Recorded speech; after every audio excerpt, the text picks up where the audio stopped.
Hello, আসসালামু আলাইকুম guys. তো আজকে আমরা আমাদের ডিম যেগুলো ইনকিউবেটরে দিয়েছিলাম, তো সেগুলোতে কি বাচ্চা আসে, কি হবে কি হবে না, এটার জন্য হচ্ছে যে আমরা দেখব।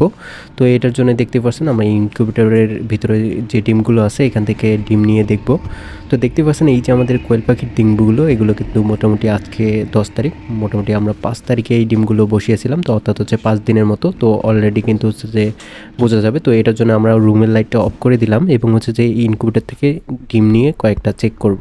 তো দেখেন এখানে কিন্তু হচ্ছে ডিমের ভিতরে যখন আমি হচ্ছে মোবাইল বা যে কোনো লাইট দিয়ে আপনারা যদি দেখতে চান দেখতে পারেন। তো দেখবেন যে যদি ডিমের বাচ্চা হয় সেক্ষেত্রে কিন্তু হচ্ছে যে আপনার ডিমটা জমাট বাঁধবে, প্লাস হচ্ছে রগের মতো দেখা যাবে, রক্তর মতো। তো দেখতেই পাচ্ছেন এখানে কিন্তু হচ্ছে আমাদের যে ডিমটা এটাতে রগের মতো আছে, কিন্তু হচ্ছে যে ক্যামেরাটা ওইভাবে দেখা যাচ্ছে না। তো এটার জন্য আমরা আরেকটা ডিম নিব এখান থেকে, যাতে হচ্ছে দেখা যায়।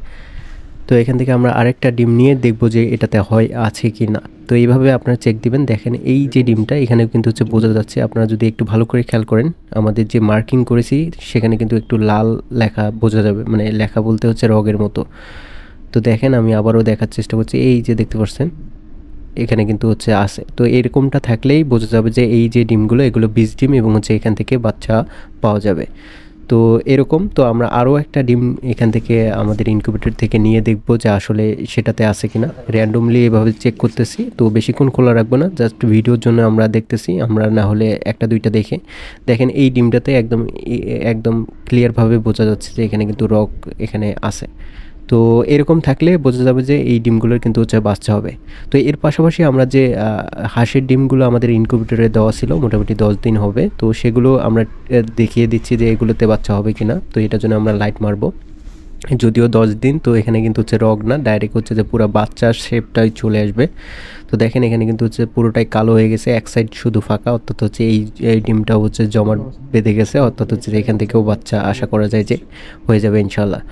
তো যাই হোক, এভাবেই কিন্তু হচ্ছে যে চেক করে দেখতে পারেন যদি আপনার ডিমগুলোতে কোনো সমস্যা থাকে। তো সেক্ষেত্রে কিন্তু হচ্ছে যে 5 দিন কি 7 দিনের মধ্যেই আপনারা বুঝতে পারবেন যে ডিমে কি বীজ আছে কি বীজ নেই।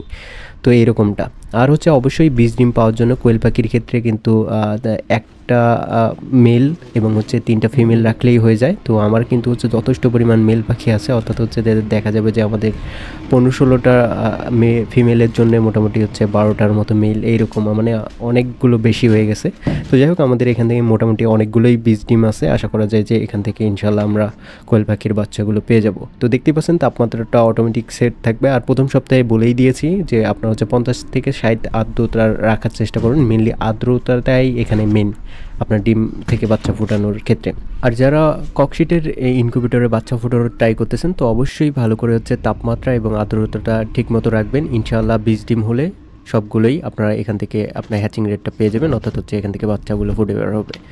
তো সবাই আমাদের জন্য দোয়া করবেন। তো আজকের মতো এটুকুই, দেখা হবে নতুন কোনো ভিডিওতে। সে পর্যন্ত সবাই ভালো থাকবেন। Bye bye.